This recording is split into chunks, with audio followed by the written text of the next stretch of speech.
Well, the fight with Periera and Ankalaev win, as I said. Honestly, man, that takedown threat, that ground game threat, the grappling threat in general was the biggest threat for Periera. And then people are going to say Periera did not look the same. He looks different.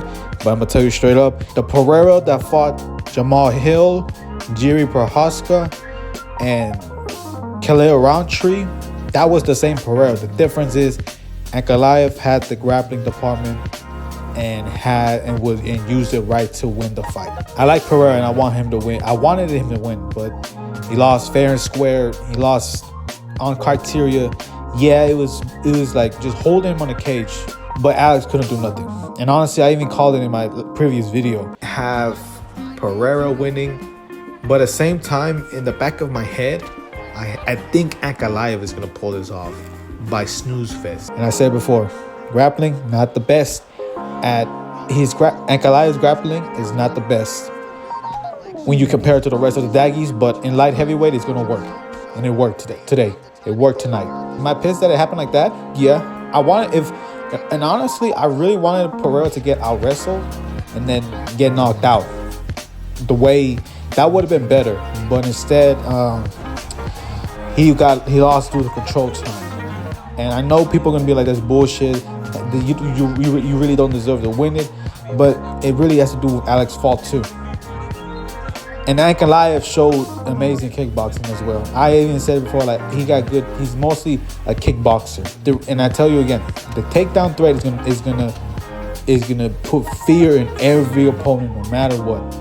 It happened with Periera. I guarantee you, if Periera was not worried about that takedown threat or the ground game, it would have been a different fight. But you know, Ankalaev is just good. He's good. He's just in general good. I'm sorry. It sucks that he lost. We want him to win. I'm not honestly, yeah, we want him to win. But it is what it is. And the reason why I didn't want Ankalaev to win is because of his activity. Because I've noticed his activity, and he's usually fighting every once a year, or hell, even luckily twice a year, in the early January and Abu Dhabi. Those are the only time he ever fights. Because other than that, he barely fights. And this is the reason why I didn't want him to become champion. And honestly, man, it's sad. He lost. And I even predicted it, even before that. Like, I even said it word for word. I want Periera to win. But in the back of my head, I feel like it's going to be a boring snooze fest. And honestly, what do I see by Ankalaev? Hell, let's see what Jan Blachowicz does with Uborg, if that's his name. Honestly, the UFC can do this. They can give him a rematch, or they can give him or we can see what Jan Blachowicz is going to do. We're going to see what Jan Blachowicz is going to do. He's going to have his next match in like a couple of weeks.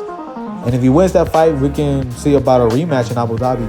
But I feel like Pereira's not going to take a fight at Abu Dhabi. I feel like he's been too active. He's probably going to take a break. Is this the end of his career? Honestly, no. Because I'm going to be real. Periera showed me that he had that wrestling. He got it. He got wrestling takedown defense. I'm being serious. Periera got it.